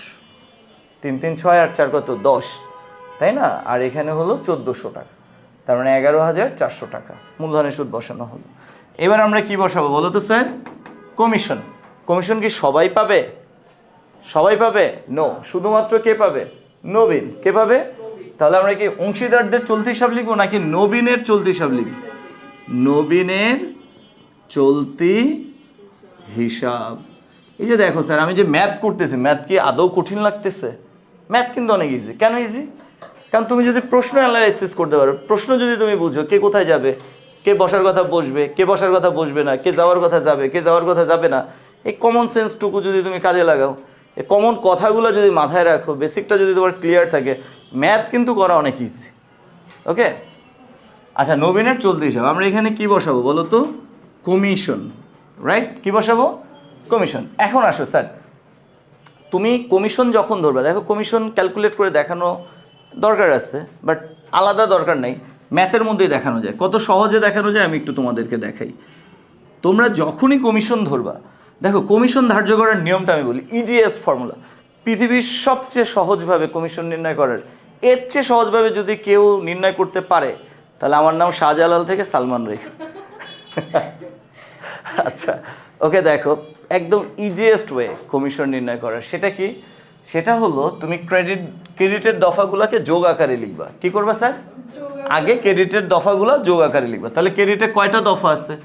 যতগুলো থাকবে ততগুলাকে যোগ আকারে লিখবা। তাহলে আমি লিখি 54,800 প্লাস 258, ঠিক আছে? ক্রেডিটে আর কেউ আছে? নাই। এবার আমরা কি করব? ডেবিটের দফাগুলো বিয়োগ আকারে লিখব। এন্ড বলো ডেবিটে কয়টা আছে? একটা। তাহলে মাইনাস কত? 11,400। আর কিছু আছে? নাই। এইবার আসো গুণ দাও। এবার হয় কমিশনের পার্সেন্টটা ডিরেক্ট লিখবা, এই যে গুণ 5%, হয় এইভাবে লিখবা, অথবা এই যে 5/105 এইভাবে লিখবা। হয় ডিরেক্ট পার্সেন্ট, নয়তোবা কনভার্ট। এখন এটা কি মাই লাইফ মাই রুলসের মতো যে আমার মন চাইছে আমি ডিরেক্ট পার্সেন্ট দিলাম 5%, আমার মন চায় নাই আমি 5/105 দিলাম, আমার মন চাইছে আমি ডিরেক্ট 10% লিখলাম, আমার মন চায় নাই আমি 10/110 লিখলাম? বিষয়টা কি এমন মনের উপর ডিপেন্ড করবে? উত্তর হলো না। এইটা কিন্তু তোমার মানে নিজস্ব মনের উপর ডিপেন্ড করবে না। তুমি কি ডিরেক্ট পার্সেন্ট দিয়ে গুণ দিবা নাকি কনভার্ট করে গুণ দিবা, এটা ডিপেন্ড করবে দুইটা কথার উপর। কয়টা কথা? দুইটা। এই যে তুমি যে কমিশন ধরতেছ, কমিশন বাদ দেওয়ার পর যে মুনাফা, ওই মুনাফার উপর ধরতেছ নাকি কমিশন বাদ দেওয়ার আগের মুনাফার উপরে ধরতেছ? যদি কমিশন বাদ দেওয়ার আগের মুনাফার উপর তুমি কমিশন ধরো তাহলে ডিরেক্ট পার্সেন্ট ধরবা, আর কমিশন বাদ দেওয়ার পরের মুনাফার উপর যদি কমিশন ধরো তাহলে কনভার্ট করে ধরবা। এখন বলো আমাদের এখানে কি বলছে কমিশনের? দেখো তো কি বলছে প্লিজ সবাই, যে নবীন 5% কমিশন পাবেন যার নিট লাভ হতে অংশীদারদের বেতন মূলধনের সুদ। ভাই কি কি বাদ দিব ওটা পরের কথা, ওটা আমার চিন্তা করার দরকার নেই। তুমি যা চিন্তা করো যে কমিশন যে তুমি ধরবা, এই তবে এই যে এখানে বলছে তবে কমিশন চার্জ করার পূর্বে ধার্য করতে হবে। কমিশন চার্জ করার পূর্বে ধার্য করতে হবে, বা কমিশন চার্জ করার পূর্ববর্তী মুনাফার উপর কি করতে হবে? ধার্য করতে হবে। তুমি যেই কমিশনটা ধরতেছো, এই কমিশনটা চার্জ করার পরের মুনাফার উপর ধরতেছো নাকি এই কমিশন চার্জ করার পূর্ববর্তী মুনাফার উপর ধরতেছো, এই জিনিসটাকে তুমি ফোকাস করবে। যদি তোমার কমিশন ধার্যের পূর্ববর্তী, মানে তুমি যেই কমিশনটা ধরতেছো এই কমিশন বাদ দেওয়ার আগের মুনাফার উপর যদি কমিশন ধরো তাহলে ডিরেক্ট পার্সেন্ট, আর তুমি যে কমিশনটা ধরতেছো বা নির্ণয় করতেছো এই কমিশন বাদ দেওয়ার পরের কমিশনের উপর যদি ধরো তাহলে ওই যে 5/105 হবে। তাহলে এখন বলো আমাদের এই অঙ্কে কি কমিশন বাদ দেওয়ার পরের মুনাফার উপর কমিশন ধরতেছি না পূর্বেরটার উপর? তাহলে কি আমি কনভার্ট করবো না ডিরেক্ট 5% ধরবো? ডিরেক্ট 5% ধরবো। তাহলে এখানে গুণ কি হবে স্যার? 5%। ওকে, বুঝতে পারতেছো সবাই? আচ্ছা, তাহলে কি বুঝলাম কমিশন কিভাবে ধরতে হবে? ক্রেডিটের যে কয়টা আইটেম আছে ওগুলাকে যোগ করবা, ডেবিটেরগুলা সেখান থেকে কি করবা? বিয়োগ করবা। অ্যান্ড দেন পুরো রেজাল্টের উপরে তুমি হয় ডিরেক্ট পার্সেন্ট ধরবা না হলে কনভার্ট করবা। পূর্ববর্তী কমিশনের উপর ধরতে বললে, কমিশন ধরার পূর্ববর্তী মুনাফার উপর বললে ডিরেক্ট পার্সেন্ট, কমিশন ধার্যের পরবর্তী মুনাফার উপর বললে কনভার্ট করে। এই আর কি, মানে এতটুকু কথা ভাই মনে রাখতেই হবে। তুমি ইন্টারে পড়ো, বড় হইস নাকি? কি ইন্টারে পড়ো না? আমি মিথ্যা কথা বলছি? গায়ে তোমার কি অ্যাটম বোমা ফিট করা? খালি একটু পর পর মানে মনে হয় যে ব্লাস্ট হয়ে যাবে। এই যে বড়দের কথা যারা পজিটিভলি নেয় না, এদের না বলো নাই, বাট আমি তো তোমার গেস্টার দেখেই বুঝতেছি যে আচ্ছা আচ্ছা যাও করলাম না। 21,183। আচ্ছা 2,183 টাকা কমিশন। ওকে স্যার, এটা শেষ না করলে কিন্তু আচ্ছা যাও তুমি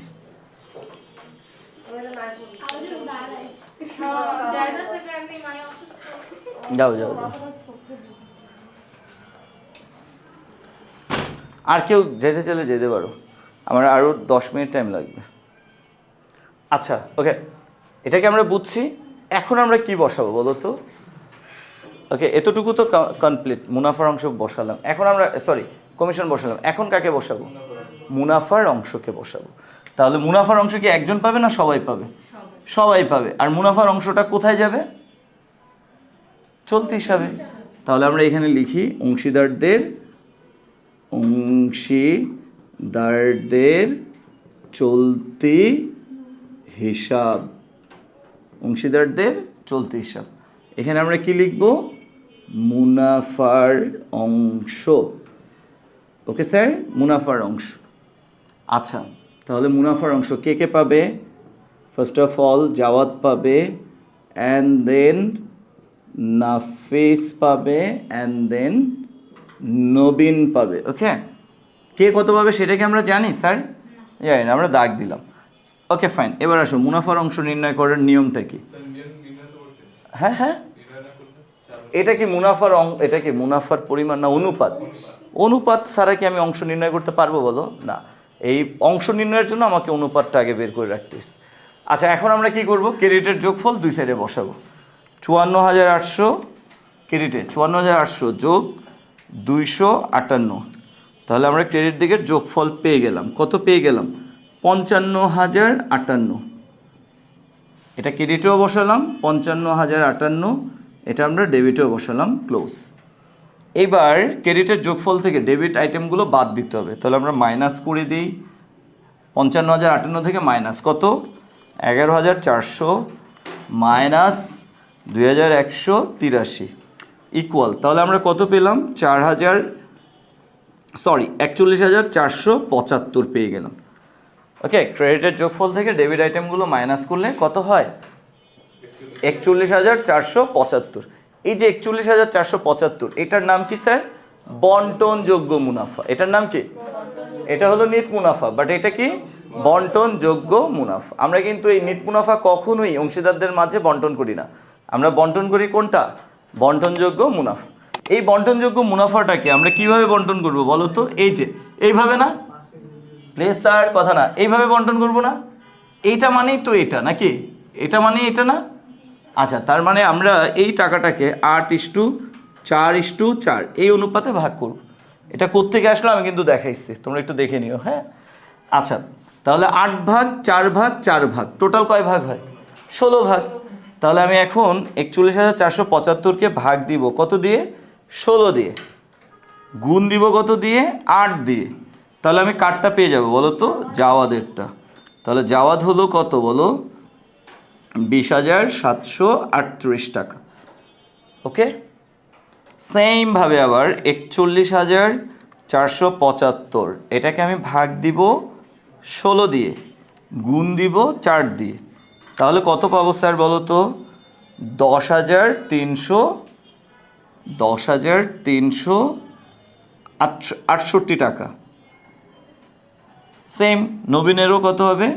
10,368 টাকা। হ্যাঁ, একজন 68 হলে আরেকজন 69 হইতে পারে, কারণ এখানে ওই মানে এখানে এটা ব্যাপার না। এটা যদি কোনো টিচার ধরে ও একটা উনি মানে একটা অশিক্ষিত মানুষ, কারণ এখানে পয়েন্টের কারণে অ্যাপ্রক্সিমেট ফিগার আসতে পারে, একদম একজ্যাক্ট ফিগার না আসুক। হ্যাঁ, কেউ যদি এটা ধরে ওরে 1 টাকা বেশি দাও, ওরে 1 টাকা কম দাও, এটা কিছুই মিন করে না। হ্যাঁ আচ্ছা, এটা ধরবে না। আমরা কি বুঝতে পারলাম স্যার? ওকে, এই তো আমাদের লাভ লোকসান আবন্টন হিসাবটা কি হয়ে গেল। দেখো আমি এই যে যত গর্জে তত কি বর্ষে? যেমন গর্জে তেমন কি বর্ষে না। ম্যাথটা দেখে মনে হয়েছে আল্লাহ রে কি না কি, বাট অ্যাকচুয়ালি সলিউশনটা দেখে মনে হয় এটা তো অ্যাজ ইউজুয়াল, একদম অর্ডিনারি। আমরা তো এই টাইপের সলিউশন অনেকগুলোই করে ফেলছি, তাই না বলো? এই তাহলে ম্যাথের সলিউশন কিন্তু অলওয়েজ ইজি হয়, বাট ঝামেলা করে কোথায়? কোয়েশ্চেনের মধ্যে। এই কারণে আমি কোয়েশ্চেন পড়ে পড়ে তোমাদেরকে এইভাবে বুঝাই। আমি ধরো 4-5টা ম্যাথ করাই, এই 4-5টা ম্যাথ তুমি মানে মানে অ্যাকচুয়ালি যদি তুমি বুঝে করো, বিলিভ মি, তুমি নিজে স্টুডেন্ট পড়াইতে পারবা। A+ তো পাবা, গোল্ডেন তো পাবাই, নিজে পড়াতেও পারবা টাকা দিয়ে। এর বাইরে আর কি পড়াবে টিচার? আচ্ছা স্যার, ওকে, তাহলে এখন আমরা কি করব বলো তো? চলতি হিসাব। দেখো আমি জানি তোমরা অনেক টায়ার্ড, বাট চলতি হিসাবটা আমরা করলে আজকের ক্লাসটা পারফেক্ট হবে, মানে আমাদের সব পরিশ্রম সার্থক হবে। ওকে, তো চলতি হিসাব আর মূলধন হিসাব তো একই কথা, কিন্তু আমাদের চলতি হিসাবটা কী হবে? মূলধন হিসাবের চেয়েও কী হবে? সহজ হবে। কারণ মূলধন হিসাবের স্টেপ কয়টা? 5টা। কয়টা? 5টা। বাট চলতি হিসাবের স্টেপ কয়টা? 3টা। সাথে আরেকটা কি হচ্ছে? ব্যালেন্স বিল। তাহলে কয়টা? 4টা। আমি যেভাবে মূলধন হিসাব করছি হুবহু সেইভাবে কি করব? হুবহু সেইভাবে কি করব? চলতি হিসাব করব। শুধু মূলধন হিসাব না লিখে কি লিখব? চলতি হিসাব, এছাড়া আর কিছু নো। এখন অংশীদারদের চলতি হিসাবটা আমরা তাহলে চলো করে ফেলি। আচ্ছা, অংশীদার কয়জন? 3 জন না? জাওয়াদ অ্যান্ড দেন নাফিস এবং নবীন, এবং নবীন এর মূলধন হিসাব, এবং নবীনের মূলধন হিসাব। ওকে, আমরা সরি, মূলধন হিসাব না, আমরা কি করতেছি? চলতি হিসাব। চলতি হিসাব। আচ্ছা, আমার একটু জায়গা দরকার দেখে আমি এইভাবে আর কি কুঞ্জুসের মতো লিখতেছি। না, নিচে গেলে আবার ওই যে ভিডিওতে আসে না। ওকে, তার আমরা একদম এক্স্যাক্ট 2 ভাগ করে ফেলি। হ্যাঁ, 2 ভাগ। এই সাইডটা হলো কি স্যার? ডেবিট। আর এই সাইডটা কি হবে? ক্রেডিট। Okay sir. আচ্ছা, তাহলে একটা ঘর কি? তারিখ। আর 3 জনের জন্য 3টা টাকার ঘর বসাবো, তাই না? এই যে তারিখ, 3 জনের জন্য 3টা টাকার ঘর বসাবো।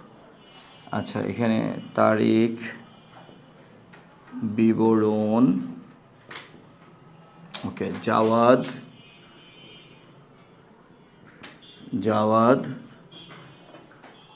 নাফিস আর কি? নবীন। তারিখ, বিবরণ, জাওয়াদ, নাফিস এবং নবীন। ঠিক আছে স্যার, আমরা 3 জনকে বসালাম। আচ্ছা, তো চলতি হিসাব স্টার্ট করতে হয় কি দিয়ে? ব্যালেন্স বিডি দিয়ে। তো ব্যালেন্স বিডি আছে না নাই? আছে। আচ্ছা, 2024 ইং, এই সাইডেও লিখলাম 2024 ইং। ওকে, ফাইন। তাহলে আসো আমরা একটু চলতি হিসাবে উদ্বৃত্ত দেখি। জাওয়াদ কত? 5000। কোন সাইডে বসবে? ক্রেডিট। তাহলে জাওয়াদের টাকাটা আমরা ক্রেডিটে বসাচ্ছি 5000, তাই না? কি নামে বসাবো স্যার? ব্যালেন্স বিডি নামে বসাবো। তারিখ কত হবে? জানুয়ারির 1। নাফিস কত স্যার? 2500। কত টাকা? সরি, কোন দিক? ডেবিট দিক। তাহলে নাফিসেরটা বসাবো ডেবিটে, 2500। কি নামে বসাবো স্যার? ব্যালেন্স বিডি নামে। তারিখ কত হবে বলো তো? জানুয়ারির 1। আচ্ছা, এরপরে কি এখানে নবীন? নবীন কত বলো তো? 3700। কত? কোন সাইডে বসবে? ক্রেডিট সাইডে। তাহলে আমরা নবীনেরটা ক্রেডিটে বসাবো। কত স্যার? 3700 টাকা। এটা নতুন করে আর লেখার দরকার আছে? ব্যালেন্স বিডি তো লিখে আছে, এটা সোজা আমি নবীনের ঘরে বসিয়ে দিব। বুঝতে পেরেছো সবাই? ওকে, ফাইন। এটা আমরা বসালাম। তাহলে ব্যালেন্স বিডি আমরা দিয়ে বসালাম। প্রথম কাজ শেষ। দ্বিতীয় কাজ কি? নগদ উত্তোলনকে চলতি হিসাবের ডেবিটে বসাইতে হবে। 2 নম্বর কাজ কি? নগদ উত্তোলনকে চলতি হিসাবের ডেবিটে বসাইতে হবে। ওকে, আচ্ছা, যেহেতু 2 মাস পর পর 3 মাস পর পর, সো তারিখটা দিব লাস্টের তারিখ। কোন তারিখ দিব? ডিসেম্বর 31। তাহলে আমরা এখানে লিখি ডিসেম্বর 31 নগদ উত্তোলন। কি লিখবো স্যার? নগদ উত্তোলন। ওকে, এখন বলো জাওয়াদের নগদ উত্তোলন কত? 800 টাকা। সে কি একবার উত্তোলন করছে না 2 মাস পর পর? তাহলে কয়বার? 6 বার। তাহলে 800-কে 6 দিয়ে গুণ দিব, তাহলে কত হয় 4800 টাকা। কত হয় 4800। তাহলে জাওয়াদ হলো 4800। নাফিস, আচ্ছা নাফিস কত টাকা উত্তোলন করছে? 500 টাকা। সে কি একবার করছে না 6 বার? 2 মাস পর পর 6 বার। তাহলে কত হয় 3000 টাকা। তাহলে এখানে দিব কত স্যার? 3000। নবীন কত টাকা উত্তোলন করছে? 700। সে কি একবার করছে না 3 মাস পর পর? 4 বার। তাহলে কত হয় 2800 টাকা। 2800 টাকা, 700 গুণ 4। আমরা কি বুঝতে পারতেছি? আচ্ছা তাহলে ব্যালেন্স বিডি বসালাম চলতি হিসাবের, তারপরে নগদ উত্তোলন বসালাম, রাইট? 2টা কাজ শেষ। এখন আমরা কি করব? এই যে আবন্টনের ক্রেডিটে যারা আছে তাদেরকে আমরা কি করব? চলতি হিসাবের ডেবিটে বসাবো। আবন্টনের ক্রেডিটে আছে কয়টা? 2টা। নিট মুনাফা তো কোথাও যাবে না, তাহলে কে যাবে বলো তো? উত্তোলনের সুদ যাবে। কি যাবে? উত্তোলনের সুদ। তাহলে আমরা এখানে হেডলাইন দিই। তাহলে চলতি হিসাবে আমরা কি করলাম? ফার্স্টে ব্যালেন্স বিডিগুলো বসালাম। জাওয়াদের ব্যালেন্সটা ক্রেডিটে আছে তাই ক্রেডিটে বসালাম, তাই না? নাফিসেরটা ডেবিটে আছে তাই ডেবিটে বসালাম, নবীনেরটা ক্রেডিটে আছে তাই ক্রেডিটে বসালাম। এই যে এখান থেকে ধরে প্রথম কাজ শেষ। 2 নম্বর কাজ কি? নগদ উত্তোলনকে বসাইতে হবে। তাহলে নগদ উত্তোলন কোথায় বসবে? চলতি হিসাবে ডেবিট দিকে বসবে, তাই না? আচ্ছা, তো জাওয়াদের উত্তোলন কত? 2 মাস পর পর 800। সো 800-কে 6 দিয়ে গুণ দিয়ে আমরা এখানে বসালাম। আবার নাফিসের উত্তোলন কত? 6 মাস পর পর 500। তাই 500-কে 6 দিয়ে গুণ দিয়ে আমরা 3000 টাকা এখানে বসালাম। আবার নবীনের উত্তোলন 3 মাস পর পর কত? 700। তো আমরা 4 বার উত্তোলন করছে, সো 700-কে 4 দিয়ে গুণ দিয়ে আমরা এখানে বসালাম। ওকে, এবার আমরা কি করব? এবার আমরা আবন্টনের ক্রেডিট দফাগুলোকে ধরে চলতি হিসাবের ডেবিটে বসাবো, আবন্টনের ডেবিট দফাগুলোকে ধরে চলতি হিসাবের ক্রেডিটে বসাবো। ওকে, তাহলে আগে আমরা আবন্টনের ক্রেডিটগুলোকে ডেবিটে বসি। তবে আবন্টনের ক্রেডিটেরগুলো ডেবিটে বসানোর আগে আমাদেরকে কিন্তু অবশ্যই হেডলাইন দিতে হবে, লাভ লোকসান আবন্টন হিসাব। আর আবন্টনের দফাগুলোর তারিখ কত হবে? ডিসেম্বরের 31। তাহলে আমরা লাভ লোকসান আবন্টন হিসাব লিখলাম, ডিসেম্বর 31ও লিখলাম। এখন বলো তো, এই যে নিট মুনাফা ও কি আবন্টন ব্যতীত অন্য কোথাও ট্রান্সফার হয়? হয় না। তাহলে নিট মুনাফা অন্য কোথাও যাবে না। রইল কে? উত্তোলনের সুদ। এখন বলো উত্তোলনের সুদ চলতি হিসাবে যাবে নাকি যাবে না? ইয়েস, অবশ্যই যাবে। সো আমরা এখন উত্তোলনের সুদ, যেহেতু আবন্টনের ক্রেডিটে আছে, এটাকে ধরে আমরা কোথায় নিয়ে আসবো? চলতি হিসাবে ডেবিটে। তাহলে আমরা এখানে লিখি উত্তোলনের সুদ। উত্তোলনের সুদ। স্যার বলো উত্তোলনের সুদ জাওয়াদের ঘরে কত বসবে? 120, নাফিসের ঘরে 75, নবীনের ঘরে 63। বুঝতে পারলাম আমরা? এখন তো আর মানে আবন্টনে আর কেউ অবশিষ্ট আছে চলতি হিসাবে ডেবিট আনার মতো না। এবার আমরা কি করব? আবন্টনের ডেবিটগুলোকে ধরে কোথায় নিয়ে যাব? চলতি হিসাবে ক্রেডিটে নিয়ে যাব। তবে আমরা একটা হেডলাইন দিয়ে দিই, লাভ লোকসান আবন্টন, লাভ লোকসান আবন্টন হিসাব, আমরা একটা হেডলাইন দিলাম। ওকে, আচ্ছা এবার আমরা বসাই। তবে প্রত্যেকের মানে আবন্টনের প্রতিটা দফার তারিখ দিতে হবে কত? ডিসেম্বর 31। তো ফার্স্টে কি আছে বলো? মূলধনের সুদ। আমরা এখানে লিখি মূলধনের সুদ। আচ্ছা, মূলধনের সুদ জাওয়াদের ঘরে কত বসবে বলো তো? 4800, নাফিসের ঘরে 3600, নবীনের ঘরে 3000। ওকে, এরপরে কি আসবে বলো তো স্যার? কমিশন। এরপরে কি আসবে? কমিশন।